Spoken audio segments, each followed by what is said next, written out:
This is the first part in the read-along of the Huckleberry Hound Treasury. In this episode, we are going to be reading Huckleberry Hound Builds a House by Anne McGovern. Pictures by Harvey Eisenberg and Al White.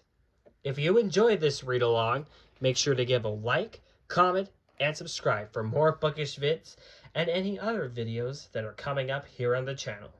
But for now, without further ado, let's begin reading Huckleberry Hound Builds a House in the Huckleberry Hound Treasury. Huckleberry Hound Builds a House. Huckleberry Hound was in a building mood. Perhaps I'll build a pot to hold the gold at the end of the rainbow, he thought. Or maybe I'll build a castle in the sky. No, I have it. I'll build a sturdy house. On went his overalls. Out came his toolbox. Whirr, sang his saw. Bam, banged his hammer. Ouch, yelled Huckleberry as the hammer hit his poor toe.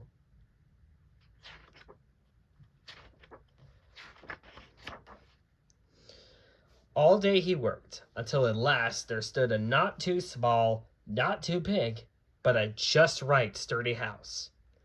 Mr. Jinx the cat darted up to look at it. What a horrible house, Huckleberry, old hound, he said. But I'll do you a favor. I'll buy it from you. Before Huckleberry could say, Hold on! Jinx had stuffed a pile of money into his hand and walked, whistling away. The next one to amble up was Yogi Bear. Boy, oh boy, Huckle, Yogi shouted. This house is fine. This house is mine. Here's the fee.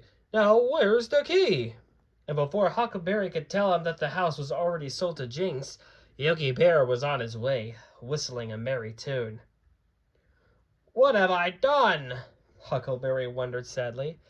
I sold my house to two when it can only fit one. I'll take my trusty axe and chop down this troublesome house.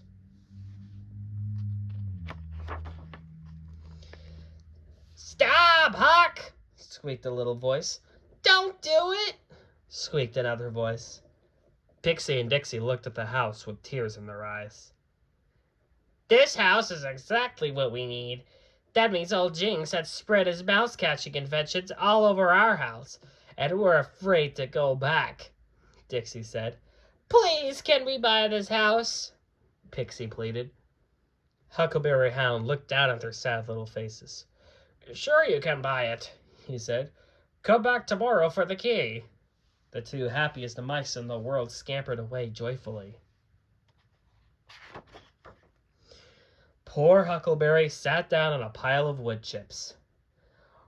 I'll run away. I'll travel around the world. I'll join the circus.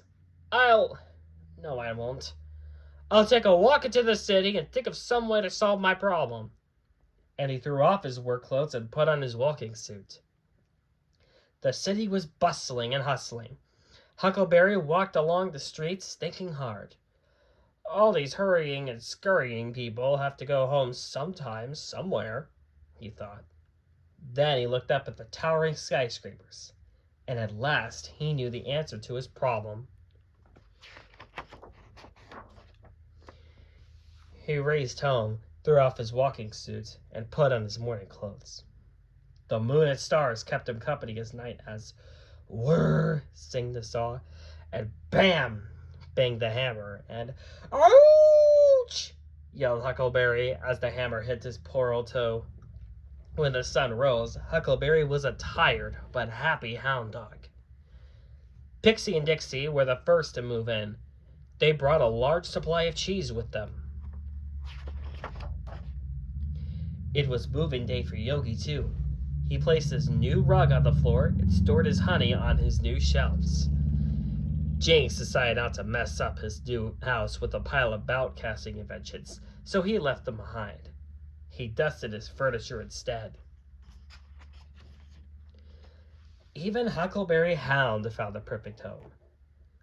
If you happen to pass Huckleberry Street, Look for a house with 3 floors in the basement, for that is the home of Jinx, Yogi Bear, Pixie and Dixie, and Huckleberry Hound, the greatest builder of them all.